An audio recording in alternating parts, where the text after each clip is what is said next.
ক্রিকেটে reverse sweep তো অনেক দেখেছেন, কিন্তু রাজনীতির মাঠে এমন বডি ডিস্ট্যান্স বজায় রেখে রিভার্স সুইপ বা ইউটার্ন আগে দেখেছেন কি? গল্পটা বাংলাদেশের টি-20 বিশ্বকাপ থেকে সরে দাঁড়ানো নিয়ে, যেখানে প্রধান চরিত্রে আছেন সাবেক যুব ও ক্রীড়া উপদেষ্টা আসিফ নজরুল, আর ভিলেন বা সত্য বলা মানুষ হিসেবে এন্ট্রি নিয়েছেন আমাদের সবার প্রিয় কোচ মোহাম্মদ সালাউদ্দিন। আজকে আমরা দেখব কিভাবে একটি সরকারি সিদ্ধান্ত ত্যাগের মহিমায় রূপ নিল, আর কেনই বা কোচ সালাউদ্দিন সরাসরি বলে বসলেন, স্যার আপনি তো নির্লজ্জভাবে মিথ্যা বলছেন। ঘটনার শুরুটা ছিল বেশ সিরিয়াস। বিশ্বকাপ থেকে বাংলাদেশ কেন সরে দাঁড়াচ্ছে, আসিফ নজরুল সাহেব তখন বেশ ভারিক্কি চলে জানালেন নিরাপত্তাজনিত কারণে এটা সরাসরি সরকারের সিদ্ধান্ত, মানে সোজা কথা ঝুঁকি নেওয়া যাবে না, তাই আমরা খেলছি না।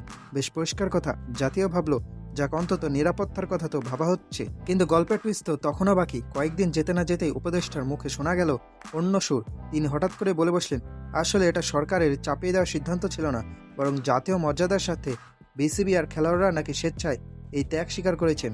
আচ্ছা ভাবুন তো, আপনি অফিসে যাননি কারণ বস না করেছেন, পরে বস সবাইকে ডেকে বলেন ওই নিজের মহত্বের গতিরে ছুটি নিয়েছে যাতে অফিসের টাকা বাঁচে।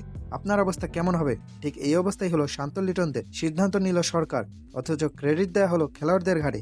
খেলোয়াড়রা তখন বিভ্রান্ত, আরে আমরা তো ত্যাগের মহিমা দেখানোর সুযোগই পেলাম না। সব তো উপর থেকে ঠিক হলো, এই যে হঠাৎ করে বয়ান বদলে ফেলা বা ক্রিকেটীয় ভাষায় ইউটার্ন নেওয়া, এটাই তৈরি করলো বিশাল এক ক্ষোভের পাহাড়। আর সেই পাহাড়ের উপর দাঁড়িয়ে সজোরে ব্যাট চালালেন কোচ মোহাম্মদ সালাউদ্দিন। কোচ মোহাম্মদ সালাউদ্দিন সাধারণত খুব মেপে কথা বলেন, কিন্তু এবার তিনি যেন বাউন্সারের পুল শট খেললেন। আসিফ নজরুল নাম উল্লেখ করে তিনি যা বললেন তা রীতিমতো ভাইরাল। সালাউদ্দিন বললেন তিনি নির্লজ্জভাবে মিথ্যা বলছেন, ব্যাস একদম ক্লিন বোল্ড। সালাউদ্দিন আরও যোগ করলেন, আমি নিজেও একজন শিক্ষক, সাধারণত শিক্ষকরা একটু কম মিথ্যা বলেন। তিনি এভাবে প্রকাশ্যে মিথ্যা বলবেন আমি সত্যি কল্পনাই করতে পারিনি। একজন ঢাকা বিশ্ববিদ্যালয়ের অধ্যাপকের কাছে এমন পরস্পর বিরোধী বক্তব্য আশা করেননি এই অভিজ্ঞ কোচ।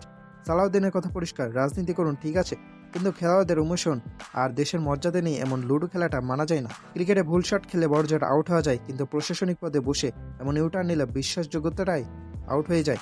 আসিফ নজরুল সাহেবের এই ত্যাগের গল্প কি আসলেই সত্য ছিল, নাকি সালাউদ্দিনের ক্ষোভটাই ছিল আসল সত্যি?